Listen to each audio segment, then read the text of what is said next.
Bonjour et bienvenue sur Cam avec cette toute nouvelle Renault Mégane 2016 dont je vais vous présenter un petit peu l'habitacle.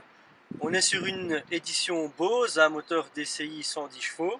Alors tout d'abord un mot sur les finitions. Donc celles-ci sont relativement bonnes comme vous pouvez le voir.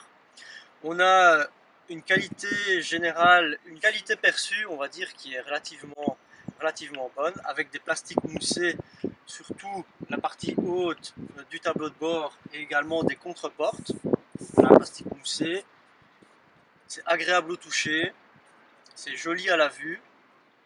On a également des plastiques un petit peu plus durs sur la partie inférieure, donc la boîte à gants, le bas de la console centrale, les vides-poches. Sur les contreportes, on a du cuir sur cette série. Sur d'autres séries, on peut imaginer qu'on trouvera du tissu.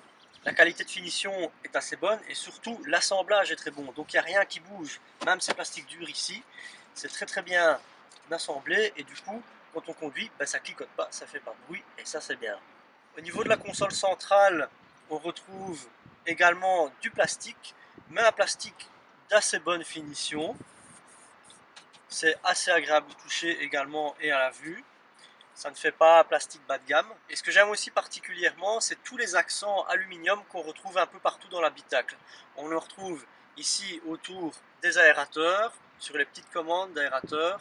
On le retrouve sur les boutons de commande de climatisation, sur les différents boutons ici, sur le levier de vitesse et également le long de la console centrale. Et franchement, c'est joli. Un très bon point dans cette Renault Mégane, c'est le confort et notamment le confort de roulage, mais aussi le confort des sièges.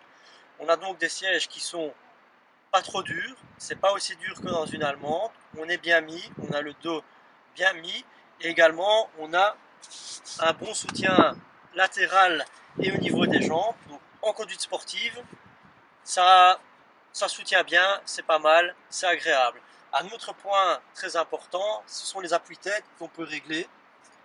On peut bien avancer et vous voyez qu'on peut avoir une bonne position de conduite tout en ayant la nuque parfaitement reposée. Et ça, j'aime beaucoup.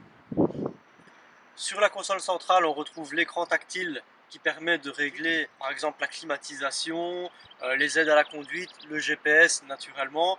On a d'autres commandes ici qui permettent de régler la climatisation, la température ici, le mode auto de la climatisation. On a également le mode éco avec l'activation ou non du start and stop. Ça c'est bien, on peut le désactiver pour ceux qui n'aiment pas. Et on a également un bouton qui permet d'activer la manœuvre automatique de la voiture qui va permettre de faire un créneau par exemple automatiquement. On retrouve également sur la console centrale un bouton qui va permettre de passer d'un mode de conduite à l'autre, par exemple du mode confort vers le mode sport ou le mode éco. Au niveau des rangements, pas de problème, tout est prévu. On a dans la console centrale un petit rangement ici qui permet de mettre un téléphone portable ou deux gobelets. On peut mettre des clés ici. On a un espace moyen en dessous de l'accoudoir, un coudoir qui est amovible aussi, ça c'est vraiment bien. On a deux gros vides-poches et une très grande boîte à gants. On retrouve bien sûr des commandes au volant sur ce volant sport qui est aplati sur le bas et donc quelques commandes qui permettent de régler la radio, le volume, d'utiliser le régulateur de vitesse, tout ce qu'il faut.